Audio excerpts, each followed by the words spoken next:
Guys నా పేరు Maitra Venkata my channel ఇప్పుడు కారణం మన ఛానల్ సబ్స్క్రైబ్ చేసుకోకపోతే ఇప్పుడే సబ్స్క్రైబ్ చేసుకోండి. పక్కన ఉన్న బెల్ ఐకాన్ ఆల్లో పెట్టుకోండి. నా ఫర్దర్ వీడియోస్ మిస్ అవ్వకుండా చూడొచ్చు. చాలా మంది చూస్తున్నారు కానీ సబ్స్క్రైబ్ చేసుకోవట్లా. So please try to subscribe and click the bell icon also. So ఒక రోజు గ్యాప్ ఇచ్చేసరికి సోషల్ మీడియాలో సినిమా రిలేటెడ్గా కాంట్రవర్సీల మోత మోగిపోయింది. ఒకటి కాదు రెండు కాదు వరుస పెట్టి 4 కాంట్రవర్సీలు క్రియేట్ అయ్యాయి అనమాట. సో ప్రతి దాని గురించి యాక్చువల్గా టైం ఉండుంటే ఇండివిజువల్గా మాట్లాడచ్చు. బట్ మళ్ళీ ఒక మూవీ రిలీజ్ ఉంది రేపు. సో అందుకని ఇంకా అన్ని వీడియోలు పెట్టకూడదు. సో యూట్యూబ్ అల్గరిథం ప్రకారం. సో అందుకని చెప్పి ఇంకా 4 కాంట్రవర్సీలు కలిపి ఒకటే వీడియో అయితే చేసేస్తున్నాను అనమాట. సో ఒకటేమో రాజేంద్ర ప్రసాద్ గారిది అలీ గారిది కాంట్రవర్సీ, ఇంకొకటి యాక్ట్రెస్ కల్పిక కాంట్రవర్సీ, అండ్ ఇంకొకటి మణిరత్నం గారు దీపిక పదుకునే సందీప్ రెడ్డి వంగ కాంట్రవర్సీ, ఇంకొకటి కమల్ హాసన్ గారిది కన్నడ బాయ్కాట్ కాంట్రవర్సీ. సో అన్నిటి గురించి యాజ్ ఫాస్ట్ యాజ్ పాసిబుల్ ముగించేస్తూ మాట్లాడుకుందాం. So first of all Rajendra Prasad గారు అలీ గారి కాంట్రవర్సీ కనుక చూసుకున్నట్టయితే బేసిక్గా రాజేంద్ర ప్రసాద్ గారు ఈ మధ్య కాలంలో వేదికల మీదకి వచ్చినప్పుడు, సినిమా రిలేటెడ్ వేదికల మీదకి వచ్చినప్పుడు ఆయన మాటలు కొంచెం కరెక్ట్గా ఉండట్లేదు, తూలుతున్నారు మాటలు, రాంగ్ వర్డ్స్ యూజ్ చేస్తున్నారు. అండ్ కొన్నిసార్లు ఆ ప్రైడ్నెస్ ఇది కొంచెం ఎక్కువ ఉంటుంది. యాక్చువల్గా ఓవర్ ప్రైడ్ ఇట్లాంటివన్నీ కూడా కనబడుతున్నాయి. అంటే అది మరి మనకు అలా అనిపిస్తుంది అంటే ఆయన మాటలు బట్టే అనిపిస్తుంది కదా. సో అయితే ఇంకా ఆయన మొన్న రీసెంట్గా ఒక ఈవెంట్ అనేది జరిగినప్పుడు ఆ ఈవెంట్లో భాగంగా ఆయన అలీ గారి గురించి మాట్లాడుతున్నప్పుడు ఏడు వీడు అని చెప్పి ఎల్లు కొడుకు అని చెప్పి ఒక బూతు తిరగడం జరిగింది. ఎల్ఏఎన్ అదే ఆ కొడుకు అట్లా తిరగడం జరిగింది అనమాట. సో అలీ గారు అక్కడ ఆయన ఏమి రియాక్ట్ కాలేదు. ఆ తర్వాత కాంట్రవర్సీ కొంచెం బయటకు వచ్చేసరికి అలీ గారు కూడా ఒక వీడియో చేశారు. ఆయన ఏదో పొరపాటున అన్నారు అంతే, అది ఉద్దేశపూర్వకంగా అన్నదైతే కాదు. అండ్ ఆయన అమ్మాయి చనిపోయిన తర్వాత నుంచి కొంచెం ఆయన బాధలో ఉన్నారు, అలా మాట్లాడుతున్నారు అంతే అన్నట్టుగా ఆయన చెప్పారనమాట. సో బేసిక్గా అది మేబీ వాళ్ళకి మధ్య ఆ చనువుండి అందువల్ల మేబీ అట్లా పిలుచుకుంటారా అనుకోవడానికి కూడా ఏమో. అది అంత చనువు ఉంటే మాత్రం ఎరా ఎల్లు కొడుక ఇలారా అని పిలుస్తారా ఏంది ఊరికే? అట్లా కూడా కాదు కదా. సో అదొకటి ఉంది. ఆ తర్వాత రెండోది వచ్చి ఏంటంటే బేసిక్గా వేదికల ముందు అందరి ముందు మాట్లాడుతున్నప్పుడు కూడా అలాంటి పదాలు వాడడం అనేది కూడా డెఫినెట్గా కరెక్ట్ అయితే కాదు. అయితే దీనికి మళ్ళీ రాజేంద్ర ప్రసాద్ గారు మళ్ళీ ఇంకొక ఎక్స్ప్లెనేషన్ ఇచ్చారు. యాక్చువల్గా అంటే ఆయన దీని గురించి ఇవ్వకుండా ఇంకొక రకంగా ఇచ్చారు ఇంతకుముందు జరిగిన వాటికి. అది బేసిక్గా దీనికి కూడా వర్తిస్తుంది. ఆయన ఏమంటున్నారంటే, నేను మాట్లాడేది మీరు తప్పుగా అర్థం చేసుకుంటే అది మీ సంస్కారం అంతే, మీ ఆలోచన అలా ఉందంతే, అంతకుమించి ఇంకేమీ లేదని చెప్పి చెప్తున్నారు అనమాట. అంటే ఆయన ఎవరిని ఎలాగైనా తిట్టచ్చు, ఎల్ల కొడుకు అని కూడా తిట్టచ్చు, ఎట్లయినా తిట్టచ్చు. కాకపోతే ఏంటంటే మనం ఏంటంటే ఇంకా ఆ టైంలో ఆయన్ని ముద్దుగా ప్రేమగా లాలిస్తూ బుజ్జగిస్తూ పిలిచినట్టు మనం అనుకోవాలి. So that's what he said. So ఇంకేమంటాం ఇంకా ఆయన కోసం, ఇంకేం చెప్పడానికి కూడా లేదు. నన్ను అడిగితే ఆయన ఇంకా సినిమా ఈవెంట్లకి రానివ్వకుండా ఆపేస్తే బెటర్. క్యారెక్టర్లు చేయిస్తే పర్లేదు, ఎందుకంటే హీఈస్ అన్ ఎక్స్ట్రాడినరీ యాక్టర్ కాబట్టి. అందులో ఆయన ఓన్ డైలాగులు చెప్పరు కదా, ఇచ్చిన డైలాగులు కదా చెప్తారు.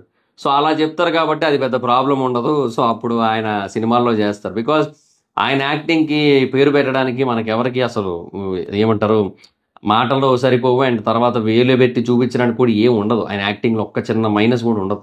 సో అలాంటి గ్రేటెస్ట్ యాక్టర్ ఆయన. సో అలా నట కిరీటి అనే పేరు ఊరికే వస్తుంది ఏంటి, రాదు కదా. సో అలాంటి గొప్ప యాక్టర్ ఆయన. సో అందుకే ఆయన ఏంటంటే ఇంకా సినిమాల్లో మాత్రమే పెట్టి ఈవెంట్లకు పిలవకుండా ఉంటే బెటర్ నన్ను అడిగితే. అంతే, ఇది ఒక ఆప్షన్. లేదు సినిమా ప్రమోట్ అవ్వడానికి ఆయన పిలుస్తాము, ఆయన ఇట్లా మాట్లాడతారు ఏదో ఒకటి, అది మళ్ళీ కాంట్రవర్సీ అయ్యి సినిమాకి ప్రమోషన్ వస్తుందంటే అది పెద్ద ఉపయోగం అయితే ఏమీ లేదు. ఇంకా ఆయనకే రోజుకి బ్యాడ్ నేమ్ వస్తుంది తప్ప ఏమి వచ్చేది అయితే ఏమీ లేదు. ఎంత అలీ గారు మంచితనంతో, సరే పోనీ ఇండస్ట్రీలోని పెద్ద వ్యక్తి, నాకు చాలా ఎప్పటి నుంచో తెలిసి నాకు బాగా కావాల్సిన వ్యక్తి అన్న ఉద్దేశంతో ఆయన ఏదైనా చెప్పు ఉండొచ్చు ఇట్లాగా. బట్ ఎట్లా చూసుకున్నా కూడా యాక్సెప్టబుల్ అయితే కాదు. ఇందులో సంస్కారంతో ఏముంది పని? ఇందులో సంస్కారంతో పని ఏముంది మనకి? మన సంస్కారంతో పని ఏముంది అసలు ఇందులో? మన చెవులు మన మెదడు ఈ రెండు ఉంటే చాలు మనకి. వినడానికి చెవులు, ఆలోచించడానికి మెదడు ఉంటే చాలు. దాన్ని బట్టి అర్థమైపోతుంది ఇందులో ఎంత తప్పు ఉందో. అందులో సంస్కారంతో పని ఏముంది? సో ఇది బేసిక్గా రాజేంద్ర ప్రసాద్ గారిది అలీ గారిది కాంట్రవర్సీ. సో ఇంకా రాజేంద్ర ప్రసాద్ గారిని ఇంకా మనం మార్చలేమని అర్థమైపోతుంది ఆయన ఇచ్చిన ఎక్స్ప్లెనేషన్ బట్టి. అంటే ఇంకా మన సంస్కారం మన తప్పు అంటున్నారు, మనం అట్లా అనుకోకూడదట. వద్దొద్దు, చూడండి తెలుసుకోండి అయ్యా, ఎల్లకోడి కంటే బేసిక్గా ముద్దుగా పిలిచిన పేరు అనుకుంటా. నాకు తెలిసి. సో ఇదొకటి. Next actress Kalpika controversy. బేసిక్గా యాక్ట్రెస్ కల్పిక అంటే మీకు పెద్దగా తెలియకపోవచ్చు. ఇన్ఫ్యాక్ట్ నాకు కూడా ఎక్కడో చూసినట్టు అనిపిస్తుంది. అంటే అన్ని సినిమాలు చూస్తుంటాను నేను. అలాంటిది నాకు ఆవిడ ఎక్కడో చూశాను అనిపిస్తుంది తప్ప పర్టికులర్గా ఏ సినిమాలో చూశానో గుర్తు రాలేదు. మీడియా ఆర్టికల్స్ చదివినప్పుడు ఏంటంటే ఆవిడ హిట్ మూవీలో చేశారు అండ్ ఇంకొన్ని సినిమాల్లో చేశారని చెప్పి ఉందన్నమాట. So okay, she an actress, okay nice అనుకోవడం జరిగింది. సో ఆవిడ కాంట్రవర్సీ ఏంటి, ఆవిడ ఒక వీడియో బయటకు వచ్చింది. ఆ వీడియోలో ఏంటి, ఆవిడ ఒక పబ్కి వెళ్ళింది హైదరాబాద్లోని. One of the most costliest pub అది. One of the most. Prism అనేది చాలా కాస్ట్లీ పబ్ అది. అక్కడ ఊరికే బిల్లులు 2-3 లక్షలు అవుతాయని చెప్పి టాక్ కూడా ఉంది బేసిక్గా ఆ ప్రిజం పబ్ కోసం. ఎందుకంటే దాని ఓనరే ఒకసారి ఏదో ఒక పాడ్కాస్ట్లో అనుకుంటే ఎక్కడో చెప్పారు, కొంతమంది వచ్చి ఊరికే 40 lakhs బిల్ చేశారు సంథింగ్ ఏదో చెప్పాడు ఆయన ఒక ఇంటర్వ్యూలో, పాడ్కాస్టే. సో అట్లాగా ఉంటుంది అక్కడ సిచ్యువేషన్. సో చాలా కాస్ట్లీ ఉంటుంది సిచ్యువేషన్ అక్కడ. సో అలాంటి ఒక పబ్కి ఆవిడ వెళ్ళారు, ఆవిడ బర్త్డే కాబట్టి. అండ్ ఆవిడతో పాటు కొంతమంది ఫ్రెండ్స్ వెళ్ళారు. అండ్ ఒక ఫిజికల్లీ ఏమంటారు ఛాలెంజ్డ్ పర్సన్ కూడా ఒకరు వెళ్ళడం జరిగింది. అండ్ అలా వెళ్ళిన తర్వాత అక్కడ ముందు బేసిక్గా ఆ పర్సన్ని లోపలికి అలౌ చేయలేదన్నారు. అది ఒకటి. అండ్ మేబీ ఇంకా వాళ్ళకు రూల్స్ వాళ్ళకు ఉంటాయి. దట్స్ ఏ ప్రైవేట్ స్పేస్ అబ్బా. సో ఒక మనిషి అలా పుట్టడానికి ఎవ్వరు అంటే అలాగా పుట్టడం అనేది వాళ్ళు చేసిన తప్పు అయితే కాదు. బట్ ప్రైవేట్ స్పేస్ కదా. సో ప్రైవేట్ స్పేస్లో ఎవరు ఉండాలి, ఎవరు రావాలి, ఎవరు రావద్దు అనేది ఇంకా అది వాళ్ళే డిసైడ్ అవుతారు. ఇప్పుడు స్టాగ్స్ నాట్ అలౌడ్ అంటారు కొన్నిసార్లు. ఇప్పుడు ఒక మనిషి ఒంటరిగా మిగిలిపోవడం వాడు చేసిన తప్పు కాదు కదా. వాడిని అలౌ చేయలేదు, అదే అట్లా అలౌ చేయరు అని చెప్పి గొడవలు ఆడి వేస్ట్. కొన్ని అంతే ఉంటాయి. సో కొన్ని చోట్ల స్టాగ్స్ నాట్ అలౌడ్ ఉంటుంది, కొన్ని చోట్ల అలౌడ్ ఉంటుంది. సో అట్లా అలాగే కొన్ని చోట్ల ఆల్ పీపుల్ ఆర్ అలౌడ్ అన్నట్టు ఉంటుంది. కొన్ని చోట్ల there are some restrictions. So they had their own customers కదా. సో వాళ్ళు ఏంటంటే ఏమో కొంచెం ఇబ్బంది పడతారేమో అనే కైండ్ ఆఫ్ ఫీలింగ్లో వాళ్ళు అలౌ చేయకపోయి ఉండొచ్చు. సో అదొక రీజన్. అంటే మేబీ హ్యుమానిటీ పరంగా చూసుకుంటే మాత్రం it is absolutely wrong. But వాడి ప్రైవేట్ స్పేస్ అది. ఇప్పుడు మనం అదే అంటున్నాం, ఇది ఒక పబ్లిక్ పార్క్ అనుకో, అప్పుడు మనం అలౌ చేయలేదంటే అప్పుడు అది డెఫినెట్గా అది తప్పు అనొచ్చు. But it's a private space and it's a luxury space and it had its own restrictions. So అన్నీ ఉంటాయి. సో అది వేరే విషయం. ఇంకా సరే మొత్తానికైతే లోపలికి వెళ్ళారు. అండ్ వెళ్ళిన తర్వాత ఆవిడ బర్త్డే కాబట్టి ఒక కేక్ అయితే కావాలని అడగడం జరిగింది. కేక్ అంటే ఏంటి, ఫ్రీ కేక్. బేసిక్గా కొన్ని చోట్ల కొన్ని పబ్స్లో కావచ్చు, కొన్ని కేఫ్స్లో కావచ్చు, బర్త్డే టైమ్స్లో కేక్ అయితే ఫ్రీగా ఇవ్వడం జరుగుతుంది. యాక్చువల్లీ ఇస్తారు, డెఫినెట్గా ఇస్తారు. కేక్ అయితే ఫ్రీగా ఇవ్వడం జరుగుతుంది కొన్ని చోట్ల, నాట్ ఎవ్రీవేర్. బట్ ఆవిడ ఏంటంటే ఇక కేక్ బర్త్డే కాబట్టి ఒక కేక్ ఫ్రీగా ఎక్స్పెక్ట్ చేయడం జరిగింది. బట్ వాళ్ళేమో లేదు అలా ఇవ్వమన్నారు. అలా ఇవ్వమంటే ఆవిడ కొంచెం గొడవ చేస్తూ ఉండేసరికి సర్లే తీసుకోపో అని చెప్పి ఒక చిన్న బ్రౌనీ ముక్క ఇచ్చాడు. అది నాకు ఆ సీన్ చూసినప్పుడు నాకు ఏది గుర్తొచ్చింది తెలుసా, పోగిరి సినిమా గుర్తుందా మీకు?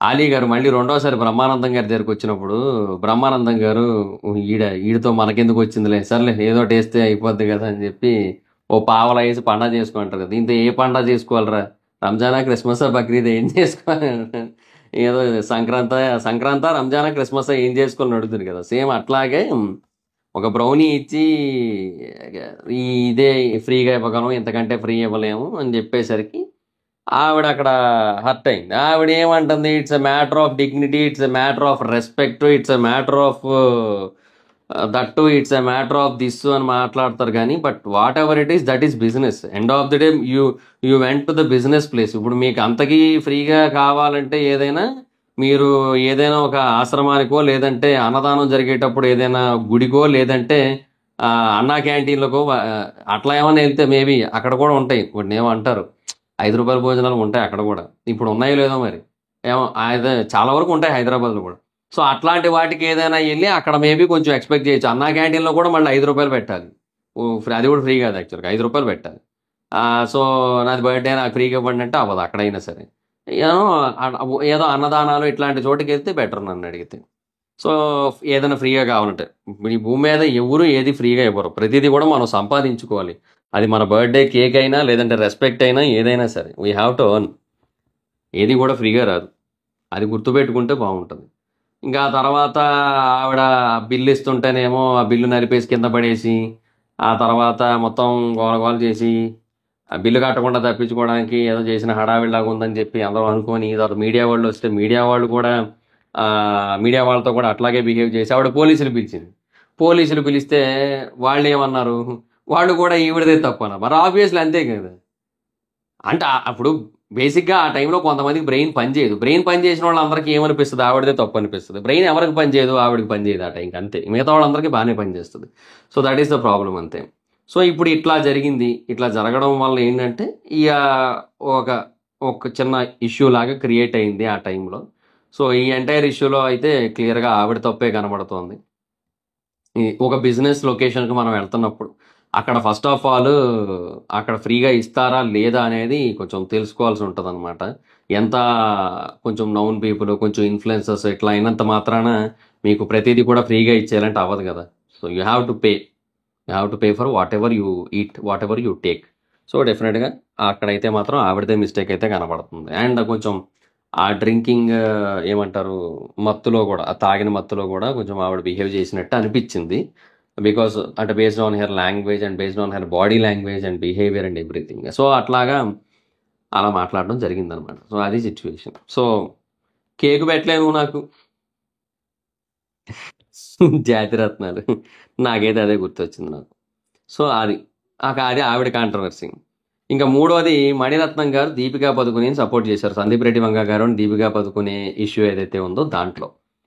సో ఇక్కడ బేసిక్గా ఏం జరిగిందంటే, బేసిక్గా వీళ్ళిద్దరు కాంట్రవర్సీ ఏంటో మనకు తెలుసు. సందీప్ రెడ్డి వంగ గారిది అండ్ దీపికా పదుకునే గారితో చాలా పెద్ద కాంట్రవర్సీ అని దాని గురించి ఆల్రెడీ మనం మాట్లాడుకున్నాం. It's done, okay. బట్ ఇది మణిరత్నం గారు ఏంటంటే ఇప్పుడు ఆ 8 అవర్స్ షిఫ్ట్ అనేది ఏదైతే ఉందో దానికి మాత్రమే సపోర్ట్ చేశారు. And but not for the entire sin, అంటే మొత్తం సినారియో ఏదైతే ఉందో వీళ్ళిద్దరి మధ్య గొడవ, దాని మొత్తానిలో దీపికాని సపోర్ట్ చేయడం కాదు, ఓన్లీ ఆ 8 అవర్స్ షిఫ్ట్ అనేది ఏదైతే ఉందో దానికి సపోర్ట్ చేస్తున్నట్టుగా మాట్లాడారనమాట. సో ఆయన పాయింట్ ఏంటంటే, ఓకే యాక్టర్స్ వాళ్ళు అడగచ్చు 8 అవర్స్ షిఫ్ట్ అని, అందులో తప్పే ఉంది, వాళ్ళు మనుషులే కదా అని చెప్పి అడగడం జరిగిందనమాట. సో బట్ బేసిక్గా సినిమాలు అనేవి 9 to 5 గవర్నమెంట్ జాబులు కాదు కదా సార్. ఇప్పుడు 9 to 5 జాబ్ అనుకోండి, పొద్దున్న వెళ్తారు సాయంత్రానికి వచ్చేస్తారు, అది వేరు. బట్ సినిమాలో బేసిక్గా రాత్రిపూట సీన్స్ ఉంటాయి. అది బేసిక్గా ఆ రాత్రిపూట సీన్ రాత్రిపూట షూట్ చేయాల్సి ఉంటుంది. కొన్నిసార్లు షూట్లు డిలే అవ్వచ్చు. అది బేసిక్గా ఎవరైతే ఈ 8 అవర్స్ వర్క్ షిఫ్ట్ అడుగుతున్నారో వాళ్ళ వల్లే డిలే అవ్వచ్చు, తెలుసా. అదొకటి, అది మీకు తెలుస్తుంది కదా సార్. అది మళ్ళీ మీకు చెప్పేటంత ట్రోళం కాదు మేము ఎవరం కూడా, మణిరత్నం గారికి చెప్పేటంత ట్రోళం ఎవరో కాదు కదా. సో ఈ 8 అవర్స్ షిఫ్ట్ అనేవి ఒక్కోసారి యాక్టర్స్, అంటే male actors and female actors వల్ల డిలే అయిన సందర్భాలు ఉంటాయి, డిఓపీల వల్ల డిలే అయిన సందర్భాలు ఉంటాయి, ఏవేవో రీజన్స్ ఉంటాయి. ఒక్కోసారి ప్రాపర్టీ డ్యామేజ్ అవ్వచ్చు, ఒక్కోసారి క్రేన్ ఏదైతే ఉంటుందో కెమెరాస్ ఆపరేట్ చేయడానికి అది పని చేయకపోవచ్చు, ఒక్కోసారి కరెంటు పోతే ఇన్వర్టర్లు జనరేటర్లు కూడా పని చేయకపోవచ్చు, ఒక్కోసారి లైట్స్లో ప్రాబ్లం రావచ్చు, ఒక్కోసారి అనుకున్న టైంకి అనుకున్నంతమంది జూనియర్ ఆర్టిస్టులు దొరకకపోవచ్చు, ఒక్కోసారి సడన్గా ఆల్ ఆఫ్ ఏ సడన్ అసలు షూట్లే క్యాన్సిల్ అయిపోవచ్చు. హీరో ఫ్యామిలీ మెంబర్స్కి ఏదో అవడం వల్ల, లేదంటే హీరోకి ఏదో అవడం వల్ల, లేదంటే హీరోయిన్కి ఏదో అవడం వల్ల, లేదంటే వాళ్ళ ఫ్యామిలీ మెంబర్స్కి ఏదో అవడం వల్ల, లేదంటే ఆల్ ఆఫ్ ఏ సడన్ ఏదైనా ట్రిప్పులకి వెళ్ళిపోవడం వల్ల, ఇట్లాంటి ఎన్నో కారణాలు ఉంటాయి. ఒకటా రెండా, కొన్ని వందల కారణాలు ఉంటాయి. క్యారవాన్లో ఏసీ పని చేయి కూడా షూటింగ్ ఆగిపోయిన సందర్భాలు ఎన్నో ఉన్నాయి నాకు తెలిసినవే. క్యారవాన్లో ఏసీ పని చేయటే నేను రెడీ కాను కూర్చుంటారు, ఇంకా అలా ఉంటుంది అక్కడ సిచ్యువేషను. మరి అలాంటప్పుడు మీరు పర్టికులర్గా 8 అవర్స్ షిఫ్టే కావాలి నాకు. సో ఈ 8 అవర్స్లో మళ్ళీ నేను మేకప్లు వేసుకుంటాను, నేను రెడీ అవుతాను, నేను స్క్రిప్ట్ వింటాను, అది కూడా ఏసీ రూమ్లో కూర్చొనే వింటాను.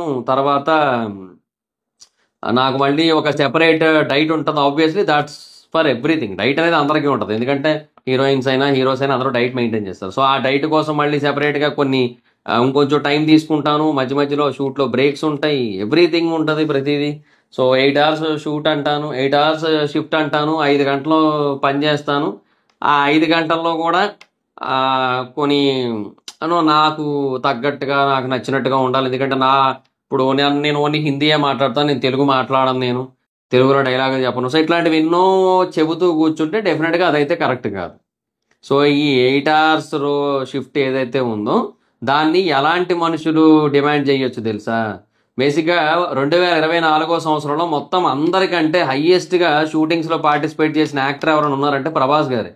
సో బేసిక్ ఇండియన్ సినిమా ఇండస్ట్రీలో ప్రభాస్ గారు మాత్రమే 2024లో ఎక్కువ డేట్స్ ఇచ్చారు షూటింగ్స్కి. So he is the person that can say నేను సరే ఇన్ని రోజులు వస్తున్నాను, నాకు ఒళ్ళు హోనం అయిపోతుంది, నాకు షూటింగ్లు చేసి నా వల్ల కాదు బాబు, నేను ఈ టైమింగ్లకే వస్తాను నేనని చెప్పి అట్లాంటి పర్సన్స్ ఏమైనా చెప్పినా కొంచెం అర్థం ఉంది.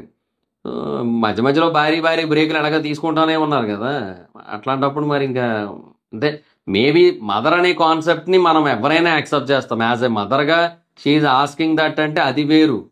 బట్ ఏంటంటే ఇప్పుడు ఈ మదర్ అనే కాన్సెప్ట్ ఉన్నప్పుడు అసలు కంప్లీట్గా మూవీస్ని అవాయిడ్ చేసిన బెస్ట్ ఆప్షనే. ఇప్పుడు అదే ఒక 1 year వరకు కంప్లీట్గా సినిమాలు అవాయిడ్ చేసి కంప్లీట్గా బేబీని జాగ్రత్తగా చూసుకుంటూ ఉండి ఆ తర్వాత ఒక 1 year తర్వాత మేబీ మ్యాక్సిమం బేబీ వాకింగ్ ఉంటుంది కాబట్టి ఇంకప్పుడు ఇంకా దానితో పాటుగా సెట్స్కైనా తేవచ్చు, లేదంటే ఇంకెవరు కేర్ టేకర్స్ అయినా ఉంటారు, ఎట్లయినా చూసుకోవచ్చు, ఏదైనా చేయొచ్చు. బేసిక్గా సినిమా వాళ్ళకి ఇది కేర్ టేకర్స్ కాన్సెప్ట్ కొత్త ఏమీ కాదు. ఇప్పుడు బేసిక్గా ఈ డైలాగులు చెప్తుంది కదా దీపిక పదుకుని 2 ఏళ్ళు దాకా చూడండి, కేర్ టేకర్కి అప్పచెప్పే వస్తుంది ఆవిడ, అదే జరుగుతుంది అక్కడ. సో అలాంటప్పుడు ఏంటంటే కొంచెం ఏదో ఈ టైంలో ఇట్లా చేయడం అనేది కరెక్ట్ కాదు. సో ఒక పర్సన్ ఆ సిచ్యువేషన్లో ఇలాంటి ప్రాబ్లం ఉంది అన్నప్పుడు దాని బేసిస్ మీద చెప్పాలి, అండ్ దానికి తగ్గట్టుగా షూటింగ్ని కొంచెం అడ్జస్ట్ చేసుకోమని చెప్పాలి. అది వేరు, ఎందుకంటే ఇది చాలా పెద్ద ప్రాజెక్ట్, చాలా అంబిషియస్ ప్రాజెక్ట్ ఇది. సో వాళ్ళు బడ్జెట్ విషయంలో కూడా వాళ్ళు అంత ఆలోచించలేదు, బట్ అన్నీ చెప్పేసరికి ఇంకా ఇట్లాగ ఆలోచించారు మరి ఇంకా అది. సో ఇంకా మణిరత్నం గారు దీపికని సపోర్ట్ చేశారంటే ఆయన ఇవన్నీ ఆలోచించకుండా చేశారో ఏమో మరి. ఇంకా ఈ ఎంటైర్ సిచ్యువేషన్స్ కొంచెం ఆలోచించుకుంటే బెటర్ ఏమో కదా. సో షూట్స్ ఎందుకు అయిపోతాయి అంటే షూట్స్ 8 hour షిఫ్ట్లోనే షూటింగ్లు చేయాలంటే బేసిక్గా వాళ్ళు ఏదైతే ఇప్పుడు 120 రోజులు 120 రోజులు 110 రోజులు అనుకుంటున్నారో ఈ సినిమా కోసం, అంటే మొత్తం 4 monthsలో అయిపించేద్దాం అనుకుంటున్నారు. అది అంటే 4 months of shooting days in 6 months. 6 monthsలో 110-120 రోజుల పాటు షూటింగ్లో దబదబని కొట్టేసి షూటింగ్ ఫినిష్ చేద్దాం అనుకుంటున్నారు. ఇప్పుడు వచ్చి 8 hour షిఫ్ట్ చేస్తా, షూటింగ్ మధ్యలో ఇంటికి షిఫ్ట్ అయిపోతా, హీరోయిన్ నుంచి మదర్ రోల్కి మధ్యలో షిఫ్ట్ అవుతూ వస్తుంటా, అది ఒక్కటి ఓకే, ఈ షిఫ్టింగ్ ఒక్కటి ఓకే, మిగతావి కాదు. సో ఇట్లాంటివన్నీ చెబుతూ కూర్చుంటే అవ్వదు కదా. సో అది ఇంకా మణిరత్నం గారు ఇది కూడా ఆలోచించాల్సింది. ఇంకా నెక్స్ట్ ఇందులో అయితే మాత్రం ఏమో మణిరత్నం గారు మేబీ ఆ యాంగిల్ సరిగ్గా ఆలోచించలేదేమో అంతే. ఇంకా ఫైనల్గా కమల్ హాసన్ గారి Karnataka boycott news. So Kamal Haasan గారు ఆయన కాంట్రవర్సీలు కొత్త ఏమీ కాదు. కేఫర్ కమల్ హాసన్ కేఫర్ కాంట్రవర్సీ యాక్చువల్గా సీతో స్టార్ట్ అవుద్ది, బట్ ఈయన కోసం స్పెషల్గా మనం కాంట్రవర్సీ అని కేతో రాయొచ్చు, KANTRE అని చెప్పి అట్లా రాసుకోవచ్చు మనం, ఎందుకంటే ఈయన బేసిక్గా కాంట్రవర్సీలు చాలా ఎక్కువ ఉంటాయి. తెలుగులో అయితే ఇంకా ఈజీ, కాంట్రవర్సీ రెండు కాతో స్టార్ట్ అవుతాయి. సో తెలుగులో ఇంకా ఈజీగా చెప్పుకోవచ్చు యాక్చువల్లీ. సో ఇక్కడ ప్రాబ్లం ఏంటంటే వాట్ ఎవర్ ఇట్ ఈజ్, ఆయన అన్న స్టేట్మెంట్ ఏదైతే ఉందో ఆ స్టేట్మెంట్ నిజంగానే ఎవరికైనా సరే భాషాభిమానం ఉన్నవాడికి మండేలా చేస్తుంది, డెఫినెట్గా మండేలా చేస్తుంది, అందులో నో డౌట్. అలాంటప్పుడు వాళ్ళు హర్ట్ అయ్యారు అని తెలిసిన తర్వాత కూడా నేను సారీ చెప్పను, మీరు హర్ట్ అయితే అది మీ కర్మ, మీరు తప్పుగా అర్థం చేసుకున్నారు. సేమ్ నాకు ఇదే రాజేంద్ర ప్రసాద్ గారు చెప్పిన స్టేట్మెంటే నాకు ఈయన చెప్పిన స్టేట్మెంట్ ఒకటే, ఏముంది, నేను అన్న దాంట్లో తప్పేమీ లేదు, మీరు తప్పుగా అర్థం చేసుకున్నారు, అది మీ సంస్కారం మీ కర్మ అంతే, అదే చెప్పాడు ఈయన కూడా, ఇంకేమంటాం ఇంకా. సో ఈయన బేసిక్గా ఏదైతే మాట అన్నాడో, లాంగ్వేజ్ అంటే కన్నడ కూడా తమిళ నుంచే వచ్చింది అనేది. సో బేసిక్గా అప్పట్లో కాంట్రవర్సీ అయింది అండ్ దాని గురించి కన్నడ సంఘాలన్నీ కూడా బాగా అగైనిస్ట్ అయ్యాయి. ఈవెన్ కర్ణాటక ఫిల్మ్ ఛాంబర్ కూడా అగైనిస్ట్ అయింది, బాయ్కాట్ చేస్తామంది, ఎవ్రీథింగ్. ఇంకా మాకు సారీ చెప్తేనే, ఒక అపాలజీ లెటర్ రిలీజ్ చేస్తేనే మేము ఈ సినిమా రిలీజ్కి ఒప్పుకుంటాం, లేదంటే ఒప్పుకోమని చెప్పడం జరిగింది. ఆ తర్వాత ఈయన కన్నడ హైకోర్టుకి వెళ్ళారు, కర్ణాటక హైకోర్టుకి వెళ్ళి అదేంటది అలా ఎలా బాయ్కాట్ చేస్తారు సినిమాని, అలా చేయకూడదు, ఈ కారణాల వల్ల సినిమాలను బాయ్కాట్ చేయడం ఏంటి, అట్లా కరెక్ట్ కాదు అని చెప్పి మన నా సినిమాని సజావుగా రిలీజ్ అయ్యేలా చేయండి అని చెప్పి కర్ణాటక హైకోర్టుకి వెళ్తే కర్ణాటక హైకోర్టు ఇంకా చీవాట్లు పెట్టింది. ఆ కోర్టు ఏమంది, నువ్వేమన్నా భాష ఎక్స్పర్ట్వా, లాంగ్వేజ్ ఎక్స్పర్ట్వా, నీకెందుకు ఇట్లాంటివన్నీ కూడా, ఒకవేళ నువ్వు మాట్లాడాలనుకుంటే ఇంకా అందరినీ కలిపే విధంగా మాట్లాడాలి తప్ప పొలలు పెట్టి గొడవలు పెట్టే విధంగా మాట్లాడకూడదు. సో వీలైతే ఇలాంటి వాటిని అవాయిడ్ చేసినా పర్లేదు. బట్ ఇలాగా ఏమంటారు, విద్వేషాలు రెచ్చగొట్టే విధంగా మాట్లాడకూడదని చెప్పి కర్ణాటక హైకోర్టు చీవాట్లు పెట్టి, కర్ణాటక హైకోర్టు కూడా క్షమాపణ చెప్పండి, అప్పుడే మీ సినిమా రిలీజ్ అవుద్ది అని చెప్పింది. ఒకవేళ మీరు క్షమాపణ చెప్పకపోతే ఓకే, లీవ్ ఇట్, రిలీజ్ అవ్వదు సినిమా అంతే అని చెప్పింది. ఇంకా ఆ తర్వాత కమల్ హాసన్ గారు ఏం చేశారు, ఒక లెటర్ రిలీజ్ చేశారు ఆ సినిమా తరపున. ఏమని, నేను చెప్పిన ఉద్దేశం ఏంటంటే అన్ని భాషలు ఒకటే అని చెప్పాలన్నది నా ఉద్దేశం అని చెప్పి అని ఆయన. సో ఇప్పుడు అదే పర్సన్ని తమిళ హిందీ ఒకటే అని ఒప్పుకోమనండి, మళ్ళీ ఒప్పుకోడు మళ్ళీ. సర్లేండి, ఇంక వీళ్ళందరూ ఇంతేలేండి, కానీ ఇంక మనం ఏం చేయలేము. సో అదే వాట్ ఎవర్ ఇట్ ఈస్, ఈ ఆర్యన్ ద్రవిడియన్ కాన్సెప్ట్ ఏదైతే వాళ్ళకు ఉందో, వాళ్ళు నమ్ముతున్నారో, ఇంక దానివల్ల వచ్చిన ఒక మాట, అది ఆయన అట్లా మాట్లాడడం జరిగింది. ఇంకా దాన్ని ఎవ్వడు మార్చలేడు, బాగు చేయలేడు ఇంక అంతే. ఇంకా సో వాళ్ళు ఏంటంటే ఇంకా Dravidian culture, so Dravidian language, Dravidian roots, Tamil Tamil Tamil so Tamil నుంచే మొత్తం ప్రపంచం అంతా పుట్టిందని చెప్తుంటారు కాబట్టి ఇంకా బేసిక్గా అట్లా అదనమాట సిచ్యువేషన్. సో ప్రస్తుతానికైతే వాళ్ళందరూ కూడా నమ్ముతుంది ఇది. అండ్ ఇప్పుడు దానివల్ల ఆయన మాట అన్నాడు, అండ్ ఆ మాటకి మొత్తం అందరూ సీరియస్ అయ్యారు. అయితే ఈ భాషలన్నీ ఒకటే అనే మాట ఏదైతే ఉందో అన్న ఉద్దేశంతోనే నేను మాట్లాడాను, దాన్ని మీరు తప్పుగా అర్థం చేసుకున్నాడని చెప్పి లెటర్ ఇచ్చారు తప్ప సారీ లెటర్ కాదు కదా. So film chamber lady sorry చెప్తాడని ఎక్స్పెక్ట్ చేస్తే ఈయనేమో ఇది పంపేడింది, మాకెందుకు ఇది, ఎక్కడెట్టుకోవాలి ఇది మాకని చెప్పి, వద్దు మేము స్టిల్ బాయ్కాట్, మేము అసలు రిలీజ్ చేయమని చెప్పారనమాట. ఆ తర్వాత ఇంకా ఈయనే డైరెక్ట్గా ఒక అఫీషియల్ స్టేట్మెంట్ రిలీజ్ చేయడం జరిగింది. ఏమనంటే ఈ సినిమాని అసలు అసలు కర్ణాటకలో రిలీజ్ చేయట్లేదు, కర్ణాటకలో ఈ సినిమా రిలీజ్ అయితే ఉండదని చెప్పి చెప్పేశారనమాట. సో అది ఇంకా బెంగళూరు కానీ లేదంటే మైసూర్ కానీ లేదంటే వేరే సిటీస్ ఏవైతే కర్ణాటకలో ఉంటాయో వాటిలో ఇంకెక్కడ కూడా రిలీజ్ ఉండదు. సో కన్నడ లాంగ్వేజ్ ఉండదు, తమిళ ఉండదు, ఏది ఉండదు. బేసిక్గా తమిళ్ లాంగ్వేజ్ రిలీజ్కి అక్కడ మంచి కలెక్షన్స్ ఉంటాయి యాక్చువల్లీ.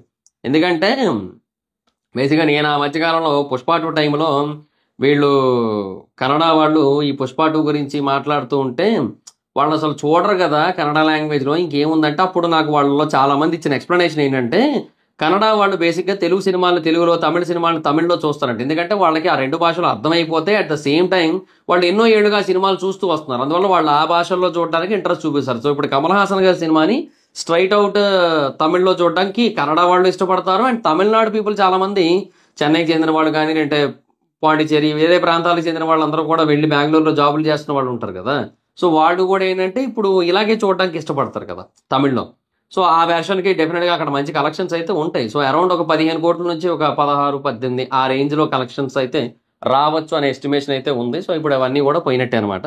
సో అసలు ఇంకా నో మోర్ థియేట్రికల్ రిలీజ్. బేసిక్గా అసలు కన్నడ థియేటర్స్లో ఈ మధ్యకాలంలో ప్రాపర్ రిలీజెస్ కూడా లేవు. సో అక్కడ థియేటర్స్ ఆల్రెడీ కొంతవరకు సఫర్ అవుతున్నాయి, అక్కడ వాళ్ళు కొంతమంది సఫర్ అవుతున్నారు.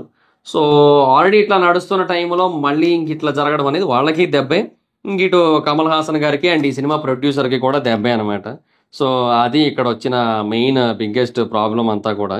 ఈ సినిమాకి బేసిక్గా ప్రొడ్యూసర్ నాకు తెలిసి ఈయన కూడా ఉన్నారేమో అని నాకు డౌట్. అంటే కమల్ హాసన్ గారు కూడా ఉన్నారేమో. ఎస్ ఐ నోనా, కమల్ హాసన్ గారు ఉన్నారు, మణిరత్నం గారు ఉన్నారు, శివ ఆనంద్ అని ఇంకొకరు ప్రొడ్యూసర్ కూడా ఉన్నారనమాట. సో ఇలాగ బేసిక్గా చాలామంది 3 ప్రొడ్యూసర్స్ అయితే ఉన్నారు. సో కమల్ హాసన్ గారు కూడా ఉన్నారు. అండ్ నాకు తెలిసి ఆయన షేర్ ఏదైతే ఉందో కావాలంటే నేను నా దాంట్లోంచి కట్ చేసుకుంటాను, కానీ నేనైతే సారీ చెప్పా అని చెప్పి ఆయన భీష్మించి కూర్చున్నట్టున్నారు. సో అందుకని చెప్పి ఇది కర్ణాటకలో కంప్లీట్ బాయ్కట్, తక్ లైఫ్, అది పరిస్థితి. సో ఏదో లేండి, ఇంకా సర్లేండి, వాట్ ఎవర్ ఇట్ ఈజ్. ఒకటి చెప్తా చూడు, సినిమా ఈవెంట్లో ఇట్లాంటివన్నీ అనవసరం. ఆయన బేసిక్గా శివరాజ్ కుమార్ గారి కోసం చెప్పాలంటే ఇట్లా కాకుండా 100 రకాలుగా చెప్పొచ్చు, ఆ భాషనే బట్టి చెప్పాల్సిన అవసరం లేదు. బట్ ఆయన చెప్పారు, అదంతే. ఇంకా టైం బ్యాడప్ అంతే, విధి వంచింది ఆ టైంకి ఆయన, అంతే. కాలం కాటేసింది, ఏం చేస్తాం, అదంతే ఇంకా. సో ఆ టైంకి ఆయన అట్లా మాట్లాడారు, అట్లా అయిపోయింది. సో మ్యాక్సిమం ఏంటంటే ఒక సినిమా ఈవెంట్ అనేది ఆర్గనైజ్ చేయబడినప్పుడు, ఆ సినిమా ఈవెంట్కి వెళ్ళినప్పుడు కేవలం ఆ సినిమా కోసం, ఆ సినిమాలో ఉన్న ఆర్టిస్టుల కోసం, వాళ్ళ గొప్పతనం కోసం, వాళ్ళ యాక్టింగ్ స్కిల్స్ కోసం, వాళ్ళ మంచితనం కోసం, వీటి కోసం చెప్పుకొని వచ్చేయడమే. అదేదో డైలాగ్ ఉంటుంది కేసీఆర్ గారిది, మన డబ్బా పరడబ్బా పరస్పర డబ్బా అని చెప్పి ఏదో సంథింగ్ ఉంటుంది అనమాట ఆయనది. అదంతా చేసుకొని వచ్చేయడమే, అదే బెటరు. ఇట్లా చేసి కాంట్రవర్సీలు చేసుకునే కంటే అదే బెస్ట్ ఆప్షన్ నన్ను అడిగితే. సో అది గైస్. ఇది 4 కాంట్రవర్సీలు మొత్తంగా 4 కలిపి ఒక సింగిల్ వీడియోలో కొట్టేసాను నేను. సో అది ఇప్పుడు రాజేంద్ర ప్రసాద్ గారు అలీ గారి కాంట్రవర్సీ మీద మీ ఒపీనియన్ ఏంటి? కల్పి గారి కాంట్రవర్సీ మీద మీ ఒపీనియన్ ఏంటి? మణిరత్నం గారి దీపిక గారి కాంట్రవర్సీ మీద మీ ఒపీనియన్ ఏంటి? కమల్ హాసన్ గారి కర్ణాటక బాయ్కాట్ తగ్ లైఫ్ కాంట్రవర్సీ మీద మీ ఒపీనియన్ ఏంటి? సో ఈ నలుగురి పెద్ద మనుషుల కాంట్రవర్సీల మీద మీ పెద్ద స్పందన ఏంటనేది కింద కామెంట్ సెక్షన్లో చెప్పండి. So that's guys this the video కనుక మీకు నచ్చినట్టయితే లైక్ చేయండి, వీడియోని షేర్ చేయండి. ఎప్పటికైనా కారణం మన ఛానల్ సబ్స్క్రైబ్ చేసుకోకపోతే ఇప్పుడే సబ్స్క్రైబ్ చేసుకోండి. పక్కనే ఉన్న బెల్ ఐకాన్ క్లిక్ చేసి ఆల్లో పెట్టుకోండి. నా ఫర్దర్ వీడియోస్ మిస్ అవ్వకుండా చూడొచ్చు. చాలా మంది చూస్తున్నారు కానీ సబ్స్క్రైబ్ చేసుకోవట్లా. So please try to subscribe click the bell icon also. నా ఇన్స్టాగ్రామ్ ఐడి ఎవరైనా ఎక్కడ వచ్చి ఫాలో అవ్వచ్చు. Thank you so much guys. బాగా మీటర్ నెక్స్ట్ వీడియో. Bye by.